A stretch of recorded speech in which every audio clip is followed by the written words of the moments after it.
نامقصد کر دیا تو اس پہ اس فوجی کو جو پائلٹ تھا اس کی حوصلہ افزائی کرنی چاہیے نا. کیا خیال ہے؟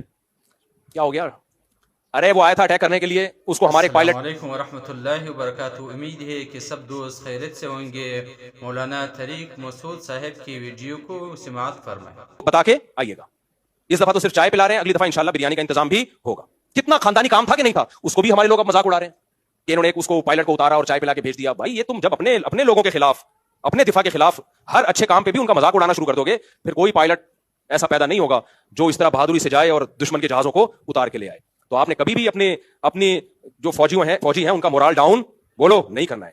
آپ اختلاف کرو بھائی آرمی چیف سے, کسی کو باجوہ پسند ہوگا, عاصم منیر پسند ہوگا, کسی کو عاصم منیر پسند ہوگا, مشرف پسند ہوگا, کسی کو مشرف پسند ہوگا, ضیاء الحق پسند ہوگا, کسی کو ضیاء الحق پسند ہوگا. یہ پسند ناپسند سب کی انڈیویجول ایک رائے ہے جس میں دونوں رائے ہو سکتی ہیں. ہم نے کلمہ کسی کا بھی نہیں پڑھا, لیکن ہم نے ملک کا ڈیفینس بہرحال کرنا ہے. اور جب ملک پہ حملے کی بات آئے گی, اینٹی اسٹیٹ ایلیمنٹ ملک پہ حملے کی کوشش کریں گے تو ہم فوج کے ساتھ کھڑے ہیں. اور اللہ کی قسم مجھے اس بات پر نہ فوجیوں کی طرف سے کوئی حوصلہ افزائی ہوئی ہے, نہ مجھے اس بات کے پیسے ملتے ہیں. لوگ فوراً کہتے ہیں بھوت پالیشی ہے, اس کو فوجی لوگ پیسہ دیتے ہیں. مسجد میں بیٹھا ہوں, اللہ کو حاضر ناظر جان کے 1 روپیہ بھی نہ پاکستان آرمی نے نہ